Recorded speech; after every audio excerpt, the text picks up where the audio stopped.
और chief guest बन के आई थी। तो उनकी ये स्टेटमेंट रही थी उस दिन, मंच से उन्होंने कहा था कि शिक्षण संस्थानों को पॉलिटिकल इंटरफेरेंस से बाहर रखा जाए। जाली सर्टिफिकेट बोलते किसी एक ही कंपनी किसी के लगा दिए, तो इंस्टीट्यूशन के। आज तक कोई भी मैं तो मीडिया को भी बोलती हूँ, आप प्रूव कीजिए ना वो कि जितनी अपॉइंटमेंट्स आपने प्रोफेसर्स की उसमें सारा भाई भतीजावाद हुआ।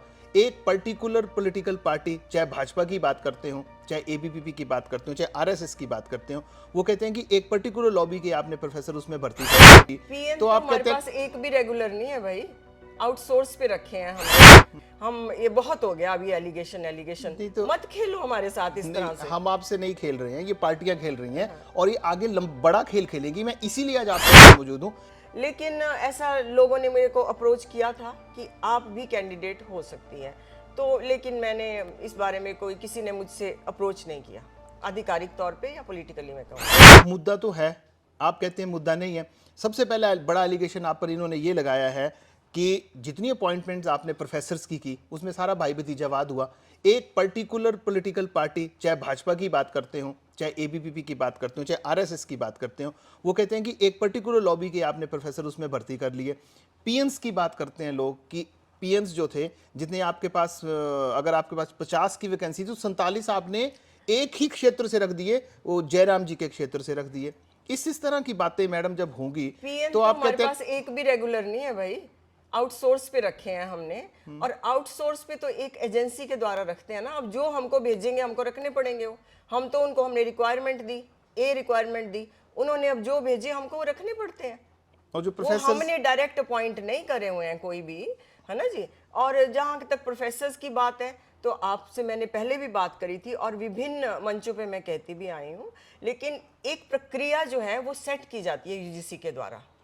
कई तरह के प्रोसेसेस उसमें होते हैं, उन सब को फॉलो करते हुए हमने जो है वो अपॉइंटमेंट्स करी हैं। और इसमें तो कोई भी दो राय नहीं है कि बिल्कुल क्वालिफिकेशंस के आधार पे वो जो है अपॉइंटमेंट्स हुई हैं। अगर एलिगेशन से बढ़ी है ना आगे, फिर हमें बताइए कहाँ पे ऐसा बात हुई है। जाली सर्टिफिकेट बोलते किसी एक ही कंपनी किसी के लगा दिए, तो इंस्टीट्यूशन के। आज तक कोई भी मैं तो मीडिया को भी बोलती हूँ, आप प्रूव कीजिए ना वो जो भी एलिगेशंस लगा रहे हैं। मुझे नहीं पता कौन लगा रहे हैं, मुझे सच्ची नहीं पता कौन लगा रहे हैं, तो आप बताइए ना, प्रूव कीजिए उनको। नहीं तो और एक बात ऐसी भी है कि हमारे पास तो सर्टिफिकेट दे देते हैं, हमने उनको देखा, चेक किया, उसके आधार पर उनको इंटरव्यू के लिए बुला लिया। और उसके लिए भी एक टीम बनाई जाती है सर्टिफिकेट्स चेक करने के लिए और उनकी क्वालिफिकेशंस देखने के लिए। वो एक इंडिविजुअल नहीं करता है, हर एक चीज़ के लिए एक टीम है। इंटरव्यू लेने के लिए भी एक बोर्ड बैठता है जी, कोई 10-12 लोगों का। और जो हमारे क्रीडेंशियल्स हैं उनको चेक करने के लिए भी एक टीम होती है, उसके तहत ही सारी चेकिंग होती है। बाकी अगर किसी ने गलत सर्टिफिकेट दिया है तो उसकी वो पर्सनल जिम्मेवारी है, वो उसके लिए personally that person may be held liable and responsible. How can university be held responsible for that? आप लेकिन आप बताएं इसे कि वो कौन है और किसका वो सर्टिफिकेट जो है वो फेस है। ऐसे ना देखो, हमको बदनाम करने की साजिशों से तो हमको अब मुक्त कीजिए। हम ये बहुत हो गया अभी एलिगेशन तो मत खेलो हमारे साथ इस तरह से। हम आपसे नहीं खेल रहे हैं, ये पार्टियां खेल रही हैं और ये आगे बड़ा खेल खेलेगी। मैं इसीलिए आज आपके पास मौजूद हूँ। एक दो पत्नियों का केस भी आप पे है जिसके लिए यूनिवर्सिटी के लिए बोला जाता है। कहते हैं जी एक प्रोफेसर ने एक की अपनी दूसरे की पत्नी का इंटरव्यू लिया, दूसरे प्रोफेसर ने पहले की पत्नी ने लिया, मतलब उन्होंने लिया, और दोनों वाइफ्स को आपने यूनिवर्सिटी में डाल दिया। देखो, एक तो मैं ये बताना चाहती हूँ, इंटरव्यू में 10 से 12 लोग होते हैं, जिसमें एक्सटर्नल एग्जामिनर भी होते हैं। ये नहीं होते कि बस एक दो ने इंटरव्यू ले लिया और हो लिया। कल को आपकी वाइफ अपॉइंट यहाँ पे अपने लिए एप्लीकेशन देती हैं कि और क्वालिफाइड है हर तरह से, तो कल को तो ये वो मेरे पे भी एलिगेशन ये लगा सकते हैं कि वो मैडम का इंटरव्यू लिया था जी, उनको लगा दिया। बट एक बात है, अगर कोई भी कैंडिडेट जो क्वालिफाइड है, क्वालिफिकेशन से पूरा है, तो उसको बाहर रखना सिर्फ इसीलिए कि वो सो एंड सो की वाइफ है और सो एंड सो की विचारधारा से है, तो सिर्फ इसी आधार पे उनको बाहर रखना, तो ये भी एक तरह की नाइंसाफी होगी। और मैं ये भी कहना चाहती हूँ, जो भी एलिगेशंस लगा रहे हैं हम पे, आप बताएं ना कैंडिडेट, आप अपना कैंडिडेट बताएं कि जो हमने नहीं रखा, जो क्वालिफाइड था और जो हमने नहीं रखा, आप बताएं ना। हमने बिल्कुल मानकों को साध के और उनको देख के ही अपॉइंटमेंट्स की गई हैं। आरटीआईज भी लगाई लोगों ने फिर आपके पास इससे लेके आज 2 साल लग गए जी, 1.5-2 साल होने लग गए अपॉइंटमेंट्स को भी। तो अब आप देख ही रहे हैं कि आरटीआई तो हो चुका, वो प्रोसेस खत्म हो चुका, लेकिन व्हाट आफ्टर दैट ना, and moreover we have to move on from that, if there is nothing to it we have to move on from that. इसलिए भी कि हम सेवाएं भी तो दे रहे हैं, एक तरह से हम एजुकेशनल सर्विस बच्चों को दे रहे हैं। अब इन्हीं चीज़ों में आपने यूनिवर्सिटी को फंसा के रखना है। कोई भी एलिगेशन लगाने के अलावा कोई भी ये बात नहीं करता कि भविष्य बच्चों का ताक पे लगा रहे हैं ऐसी बातें करते हुए। मैं ये कहती हूँ कि आप आगे बढ़िए, यूनिवर्सिटी को सपोर्ट करिए। जब हम नए कोर्सेज चलाने की बात करते हैं, हम कहते हैं कि हम सेल्फ फाइनेंसिंग के कोर्सेज चलाने की बात करते हैं, तो उसमें हमारा साथ दीजिए ना आप। हमारी वो सुविधाएं, वो सारी सुविधाएं हमारे बच्चों को, वो सारे कोर्सेज हमारे बच्चों को क्यों नहीं दिए जा रहे जो और यूनिवर्सिटीज़ में हैं। ये एक बिरली यूनिवर्सिटी ऐसा होगी कि जिसकी ऐसा मतलब जिसके साथ ऐसा व्यवहार किया जा रहा है। अदरवाइज आई डोंट थिंक कि ऐसी कोई बात है। अगर होती तो काफ़ी टाइम हो गया हुआ है, ये चीज़ें बाहर निकल के आ सकती थी। आपका बोलने का मतलब है, देखिए आज जो हमारी चर्चा थी वो सिर्फ इसी बेस पे थी कि क्योंकि अब ये मुद्दा बनने वाला है, भाजपा अपने हिसाब से एलिगेशंस लगा रही है कि सरकार ने इसको बिल्कुल यूनिवर्सिटी को जो है बंद करने की नौबत तक कर दिया है। हालात जो वर्तमान सरकार है, भाजपा कहती है उसने ये स्थितियां ऐसे ला दी हैं कि ये यूनिवर्सिटी लगभग बंद ही हो जाए तो अच्छा था, लेकिन कांग्रेस कहती है कि हम यूनिवर्सिटी को बंद नहीं करना चाहते, इसका फंक्शनिंग ठीक नहीं है।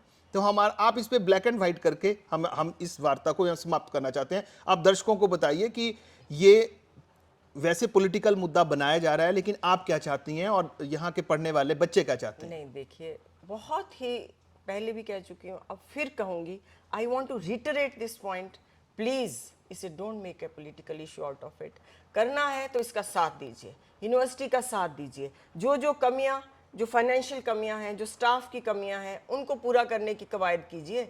इसको मुद्दा नहीं बनाइए, क्योंकि अल्टीमेटली जब हम विकसित भारत की बात करते हैं या कुछ भी ऐसी बात करते हैं, तो युवा कहाँ है उसमें। आज भी मैं देखती हूँ सभी के ABCD बहुत सी चीज़ें आती हैं, लेकिन युवा हर जगह से मिसिंग है। तो ये यूनिवर्सिटियाँ, संस्थान इस तरह के, ये युवाओं के लिए हैं। कल को हम अगर एक विकसित भारत की कामना करते हैं या देखना चाहते हैं, तो इन्वेस्टमेंट इन संस्थानों में होनी चाहिए, बल्कि कहीं और के बजाय। इतना ही मेरा कहीं आप पे जो आरोप लग रहे हैं उनका ये इस तरीके से तो नहीं है कि आप भी टिकट की दौड़ में शामिल हो गई थी? नहीं, ऐसा तो आप नहीं था। भाजपा के टिकट में इच्छुक थी, ऐसा था कुछ? देखिए, उसमें ऐसा है कि मुझे थोड़ा इसके बारे में अभी तो मैं कुछ कहना नहीं चाहूँगी, लेकिन ऐसा लोगों ने मेरे को अप्रोच किया था कि आप भी कैंडिडेट हो सकती हैं। तो लेकिन मैंने इस बारे में कोई, किसी ने मुझसे अप्रोच नहीं किया आधिकारिक तौर पे या पॉलिटिकली, मैं कहूँगी। हाँ, मुझे लगता है कि ये जो आरोप यूनिवर्सिटी पर लग रहे हैं उसमें आपका कहीं झुकाव किसी पार्टी की तरफ हो, तब भी हो सकती है ये बात। आप मेरे को ये एक बात बताइए, कई बार मेरे पास एलिगेशन नहीं बोलूँगी, ऐसे लगाते हैं कि भाई A पार्टी से संबंधित हैं या B पार्टी से संबंधित हूँ मैं, लेकिन आपने मेरा कार्यकाल देखा है। इतने वक्त से मैं इसी यूनिवर्सिटी को सेवाएं दे रही हूँ। पहले क्लस्टर में थी, फिर स्टेट यूनिवर्सिटी में थी। कौन सा मेरा ऐसा डिसीज़न है जो पॉलिटिकल उस पर आधारित है? मैंने जो भी डिसीज़न यहाँ पे लिए हैं वो यूनिवर्सिटी को आगे बढ़ाने के लिए लिए हैं, उनको बच्चों के भविष्य को मद्देनज़र रखते हुए लिए हैं।